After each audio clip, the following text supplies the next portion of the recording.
সবচেয়ে বেশি পছন্দ 1 নম্বর হচ্ছে নীল কালার। অনেকে বোধহয় মনে করতেছে ভাই আপনি নীল কালার পরেন, নীল যেটা এটা ব্রেনের 1 নম্বর পছন্দ। সত্যি কথা বললাম, ব্রেন সবচেয়ে বেশি পছন্দ করে নীল। এবং এই জন্য আমি কিছুদিন আগে একটা প্রোগ্রামে বলছি যে স্টুডেন্ট সবসময় নীল কালি দিয়ে লিখবে তার পড়া সবচেয়ে বেশি মনে থাকবে। কেন? কারণ ব্রেন যেটাকে পছন্দ করে সেটা সহজে রিজার্ভ করবে। এই জন্য যারাই লিখবেন নীল কালি দিয়ে, এবং অনেকে কিন্তু মনে হয় জানে না বিসিএস থেকে শুরু করে অন্যান্য পরীক্ষায় কিন্তু 2টা কালি ব্যবহারের নিয়ম আছে, একটা হচ্ছে ব্ল্যাক আর একটা হচ্ছে ব্লু, মানে নীল। সবুজ দিয়ে লেখা যাবে না, লাল দিয়ে তো টিচার খালি খাতা কাটবে, অন্য 2টা রং বাদে অন্য কোনো রং ব্যবহারের সুযোগ নেই। ভাগ্য ভালো নীলের ব্যবহার করার সুযোগ আছে। নীল কালার দিয়ে লিখবেন, দেখবেন যে পড়াটা আপনার খুব সুন্দরভাবে ব্রেইনে রিজার্ভ হবে। ব্রেইনটা আল্লাহ বানিয়েছে এমনভাবে যে এই ব্রেইনটার জন্য সবচেয়ে গুরুত্বপূর্ণ 1 নম্বর খাবার যদি আমি বলি 1 নম্বর, তাহলে সেটা হচ্ছে ঘুম। প্রত্যেকে বলে গেছে না যে ঘুমটা খুব ইম্পর্টেন্ট। পরীক্ষা যখন আসে তখন অনেক অভিভাবক কি করে যে তুই সারাদিন পড়বি, 3-4 ঘন্টা 5 ঘন্টা ঘুমাবি। নো, এটা লিখে রাখেন প্রত্যেকে, পরীক্ষা যখন আসবে তখন ঘুমাইতে হবে বেশি। আমি বলছি লিখে রাখেন, পরীক্ষা আসবে ঘুমাইতে হবে বেশি, এটা 1 নম্বর। কি কারণে? আমরা যখন কোনো একটা জিনিস পড়ি তখন পড়াটা প্রথমে শর্ট টার্মে থাকে, একটা ছোট্ট বক্সের মধ্যে থাকে। ওই পড়াটা শর্ট টার্ম থেকে লং টার্মে যাওয়ার জন্য সবচেয়ে গুরুত্বপূর্ণ হচ্ছে ঘুম। তার মানে পরীক্ষা যত আগায় আসবে তত বেশি পরিমাণ ঘুমাইতে হবে। তাহলে বলেন পরীক্ষার সামনে ঘুমাবো কি বেশি না কম? বেশি, 1 নম্বর। 2 নম্বর জিনিস, অনেকে আছে না পড়তে গেলে কয় যে ভাই পড়া মাথায় ঢুকতেছে না, সহজ বুদ্ধি শিখে দিই। আপনি একটা কঠিন জিনিস পড়ার আগে শোনেন, কঠিন জিনিস পড়ার আগে একটু ঘুমাই নেবেন। কয় মিনিট? 5 থেকে 7 মিনিট অ্যালার্ম দিয়ে রাখবেন, ছোট্ট অ্যালার্ম। মানে অ্যালার্মটা হবে মিউজিকটা এমন যাতে পাখির কিচির মিচির এরকম, ভয়ের কিছু না। 5-7 মিনিট ঘুমায় আপনি উঠলেন, উঠার পরে আপনি আবার কিচির মিচিরের একটা অ্যালার্ম দিবেন। অ্যালার্মটা দিবেন 15 থেকে 20 মিনিট, এবং টার্গেট নেবেন যে 15-20 মিনিটে এই পড়াটা পড়বো। অবাক হয়ে যাবেন, ব্রেন যখন দেখে যে আগের থেকে আমি টার্গেট ফিক্সড করে দিয়েছি, তখন ব্রেন ওই কাজটাকে সফল করার জন্য খুব দ্রুত ওই পড়াটা কমপ্লিট করবে। এবং পড়াটা যখন কমপ্লিট হয়ে গেল 15-20 মিনিট পরে আবার 5-7 মিনিটের একটা চোখ বন্ধ করে ঘুমাবেন যে ভাই এটা আবার কেমন কথা। হ্যাঁ, এটা খুবই গুরুত্বপূর্ণ। আপনি ঘুমানোর মাধ্যমে পড়াটাকে শর্ট টার্ম থেকে লং টার্ম যে মেমোরি সেন্টার আছে সেখানে রিজার্ভ করবেন। যে কোনো গুরুত্বপূর্ণ পড়া পড়ার আগে একটু ঘুম, তারপরে একটু পড়লেন, তারপরে একটু ঘুম, এটা সবচেয়ে ইফেক্টিভ। পড়াটাকে স্যান্ডউইচের মতো একদম শর্ট টার্ম থেকে লং টার্ম মেমোরিতে রিজার্ভ করে ফেলে। আরেকটা কাজ করবেন যেটা খুব ইম্পর্টেন্ট, বাড়িতে মধু গ্রামে গঞ্জে পাওয়া যায়, এরকম মধু আছে না? মধু আছে তো? বিজ্ঞানীরা দেখতেছে সারা পৃথিবীতে যতগুলো সুপার ফুড আছে তার মধ্যে যদি 1 নম্বরে রাখি, ব্রেইনের জন্য কাজ করে, রোগের প্রতিরোধ ক্ষমতা করে, তারপরে শরীরের লংজিভিটি বাড়ায়, চেহারা সুন্দর করে। একজন মোটা হইতে চাইলেও মধু খাওয়া যাবে, চিকন হইতে চাইলেও মধু। পার্থক্য কি? আপনি যদি মোটা হইতে চান যে আমি চিকন খুব মোটা হবো, তাহলে ঠান্ডা পানিতে মধু দিয়ে খাবেন। আর যদি বলেন যে আমি একটু মোটা সোটা চিকন হইতে চাই, তাহলে গরম পানিতে মধু দিয়ে খাবেন। বিস্ময়কর ব্যাপার। তার মানে মধু যে কোনো লোকের ক্ষেত্রে অসাধারণ। এবং এই মধুর সাথে বাড়িতে যে টক দই পাওয়া যায় না, টক দইতে একটু মধু দিবেন। দেওয়ার পরে যদি ওই খাবারটা খান, ব্রেনটা আপনার হচ্ছে ওই সুপারগুলো যেমন একটা জায়গায় একদম আঠা চমৎকারভাবে লাগে যায়, ঠিক তেমনি করে মধু এবং তার সাথে হচ্ছে টক দই মিক্সড করে যদি খান, পড়াটা দেখবেন খুব সুন্দর করে মাথার সাথে একদম লেগে যাবে। তাহলে এটা খুব একটা ইন্টারেস্টিং খাবার, মধু এবং টক দই। খাইতেও মজা লাগবে, ব্রেইনের জন্য খুব অ্যাক্টিভ হবে। আরেকটা জিনিস বলি, অনেকেই পড়ার সময় কি করে, একটানা পড়ে। নো, এই কাজটা করবেন না।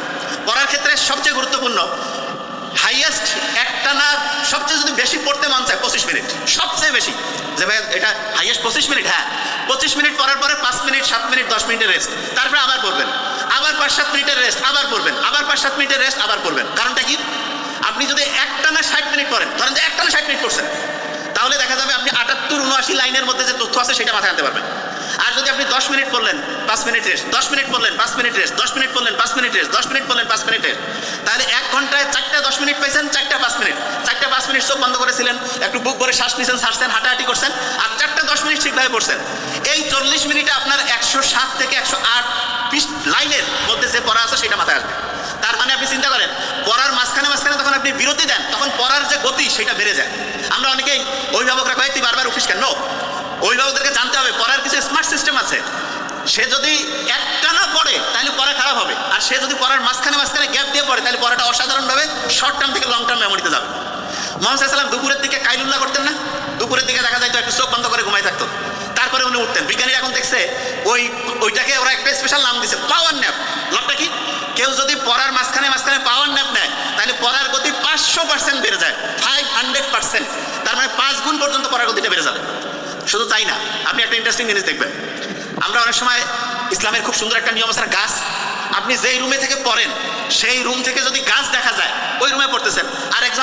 আপনি আরেকটা রুমে পড়লেন যেই রুম থেকে গাছ দেখা যায় না, যেই রুমে পড়ার সময় গাছ দেখতে পাচ্ছেন সেই রুম থেকে পড়লে পড়ার গতি 225 থেকে 275% বাড়বে। তার মানে গাছের সাথে আমাদের ব্রেইনের অ্যাক্টিভিটি আছে। কেন? গাছের মধ্যে যে ক্লোরোফিল আছে, সূর্যের আলোর সাথে ক্যালকুলেশন বিক্রিয়া করে যে সে খাবার তৈরি করে, ওইটা আমাদের ব্রেইনের পছন্দ। এটা ইন্টারেস্টিং জিনিস বলে রাখি, আপনি যখন পড়া শুরু করবেন না, অনেকের আছে না একটা পড়া খুব ভালো লাগে আর একটা পড়া খুব খারাপ লাগে, এই দুইটাকে একসাথে ম্যাচিং করার বুদ্ধি আছে, যেটা আবার কেমন ভাই? হ্যাঁ, আপনি মনে করেন যে খুব আগেকার দিনে ওই যে হঠাৎ করে কুকুর কামড় দিছে, বলতেছে ভাই ওই যে কলা পড়া খাওয়াবে, খুব তিতা জাতীয় একটা জিনিস, কাজ করবে না, আমি বোঝার জন্য বলতেছি, কলার মধ্যে দিয়ে খাওয়াইতো। ঠিক তেমনি করে যেই পড়াটা সবচেয়ে তিতা পড়া পছন্দ আপনার না, সেটার সাথে একটা মজার পড়া ম্যাচিং করবেন। মানেটা কি? ধরেন আপনার সবচেয়ে ভালো লাগে ধরেন ইংলিশটার সাথে ধরেন যে আপনার খুব খারাপ লাগে জেনারেল নলেজ, ইংলিশ পড়লেন 10-15 মিনিট, তারপরে পড়লেন জেনারেল নলেজ, তারপরে আবার ইংলিশ পড়লেন, আবার জেনারেল নলেজ, তাহলে হবে কি একটা পছন্দের পড়ার সাথে একটা অপছন্দের পড়া মিক্সার হবে। আরেকটা জিনিস বলি, প্রত্যেক ঘন্টায় যখন পড়বেন না, প্রত্যেক ঘন্টায় 3 থেকে 5 মিনিট রাখবেন রিভিশন। যা পড়তেছেন প্রত্যেক ঘন্টায় রিভিশন করবেন, যে ভাইটা আবার কেমন, হ্যাঁ মূল পয়েন্টগুলো ধরে ধরে রিভিশন করবেন। আমি কিন্তু এখনই রিভিশন করাবো। বলেন তো ডান হাতে কত ছিল লেখা? এই কথা কেন? বাম হাতে যোগ করলে কত? 99টা আল্লাহর গুণবাচক নাম, বিয়োগ করলে 63।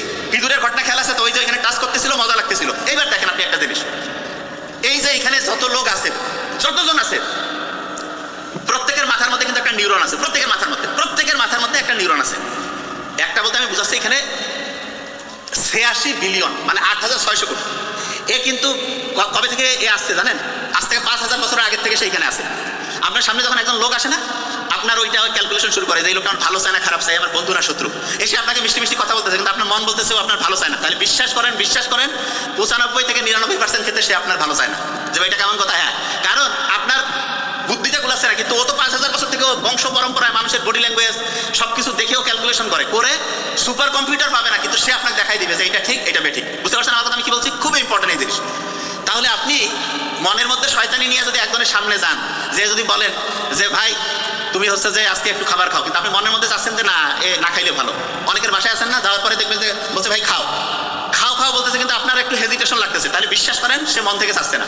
আবার কারো বাসায় গেলেন, কিছুই বলতেছে না, খাইলে খাও না খাইলে নাও, কিন্তু আপনি দেখবেন খুব ফ্রেন্ডলি, খেয়ে ফেলছেন, ভালো লাগতেছে। তার মানে মনের এই যে ফিলিংসটা, এইটা ব্রেইনের 5000 বছরের অভিজ্ঞতা, এবং ওইটা সে ক্যালকুলেশন করে ওই অনুযায়ী সে হচ্ছে সাজায় ফেলে। এবং এই কারণে মনের যে সাথে যে কানেকশনটা যখন তৈরি হবে, তখন আপনার যে কোনো জিনিসই আপনি অসাধারণ হবে।